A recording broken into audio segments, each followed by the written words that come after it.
Hello दोस्तों, मैं हूं पूनम और आप देख रहे हैं लेट्स स्टडी विद पूनम। आज बात करेंगे संक्रांति की। मकर संक्रांति एक ऐसा त्योहार है जो पूरे भारत में अलग अलग राज्यों में अलग अलग तरीकों से और अलग अलग रूप में मनाया जाता है।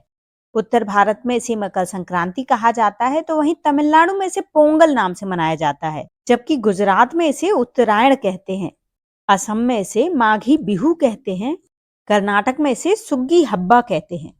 केरल में इसे मकर बिकलू कहा जाता है और कश्मीर में इसे कहा जाता है शिशु संक्रांत।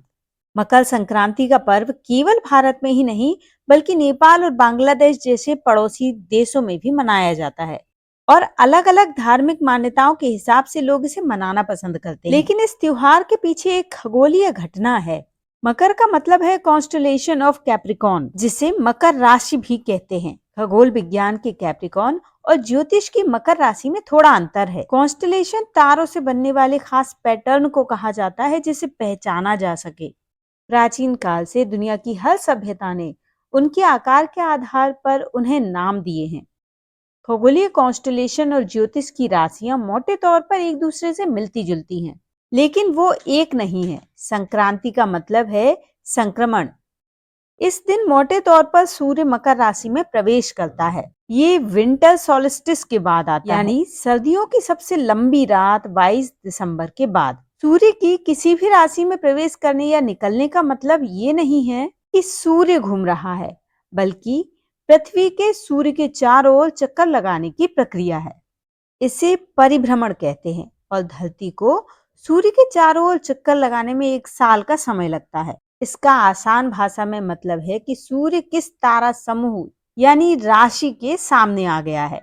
कहा जाता है कि मकर संक्रांति के बाद से ही दिन लंबे और रातें छोटी होने लगती हैं। और ये बात तकनीकी तौर पर सही है, क्योंकि नॉर्दर्न हेमिस्फीयर यानी कि उत्तरी गोलार्ध 14-15 जनवरी के बाद से सूर्यास्त का समय आगे खिसकता जाता है। फिर आती है 21 मार्च की तारीख, जिसे इक्विनॉक्स कहते हैं, जब दिन और रात दोनों ठीक बराबर होते हैं। इसका मतलब है कि सूर्य उत्तरी गोलार्ध के तकरीबन बीचों बीच है। और सूर्यास्त का समय धीरे धीरे आगे खिसकने का मतलब है कि सर्दियां कम होंगी और गर्मियां बढ़ेंगी, क्योंकि सूर्य उत्तरी गोलार्ध की सीध में अधिक समय तक रहेगा। और मकर संक्रांति को उत्तरायण इसलिए भी कहते हैं क्योंकि सूर्य दक्षिणी गोलार्ध से उत्तरी गोलार्ध की ओर आना शुरू हो जाता है। और ये प्रक्रिया समर सॉलिस्टिस के दिन पूरी होती है, जब सबसे लंबा दिन होता है। ये तारीख 21 जून है। मकर संक्रांति का मतलब है कि सूर्य का धनु राशि से मकर संक्रांति में संक्रमण का काल। वैसे भारत में प्रचलित सभी हिंदू कैलेंडर चंद्रमा पर आधारित हैं। यही कारण है कि हिंदू त्योहारों की अंग्रेजी तारीख बदलती रहती है। इस समय जो कैलेंडर इस्तेमाल होता है उसे ग्रेगोरियन कैलेंडर कहते हैं, जो कि सोलर कैलेंडर है, यानी कि सूर्य पर आधारित कैलेंडर है। मकर संक्रांति एक ऐसा त्योहार है जो धरती की तुलना में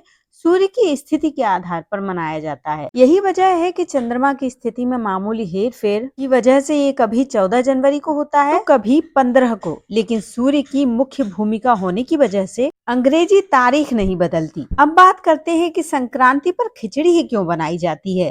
तो इसके पीछे की वजह है कि खिचड़ी एक ऐसा व्यंजन है जो चाहे अमीर व्यक्ति हो, गरीब व्यक्ति हो या समाज के किसी भी वर्ग का व्यक्ति हो, हर किसी के घर में दाल चावल को मिलाकर ही बनती है। ये हमारे धर्म की वैज्ञानिकता के साथ साथ सामाजिक समरसता का भी एक उदाहरण है। आज हम अपनी वीडियो में संक्रांति के बारे में चर्चा कर रहे हैं, तो साथ ही ये भी चर्चा कर लेते हैं कि पृथ्वी पर इतने अलग अलग तरह के मौसम आखिर होते कैसे हैं। अलग अलग वैज्ञानिकों द्वारा कहा जाता है कि पृथ्वी जो अपने अक्ष पर 23.5 डिग्री झुकी हुई है, केवल इसी वजह से पृथ्वी पर अलग अलग तरह के मौसम बदलते हैं। अन्यथा वो एरिया जो सूर्य के सामने ज्यादा पड़ता है, वहां आज की मौजूदा स्थिति में जो टेम्परेचर है उससे कहीं ज्यादा होता, और ध्रुवीय क्षेत्रों में टेम्परेचर आज की स्थिति के टेम्परेचर से कहीं ज्यादा माइनस में होता। क्योंकि पृथ्वी अपने अक्ष पर झुकी हुई है, इसलिए सूर्य की किरणें आधे समय उत्तरी गोलार्ध पर पड़ती हैं और आधे समय दक्षिणी गोलार्ध पर, जिससे मौसम बदलता है और जीवन का क्रम चलता है। मकर संक्रांति का पर्व पृथ्वी के एक्सियल टिल्ट के ज्ञान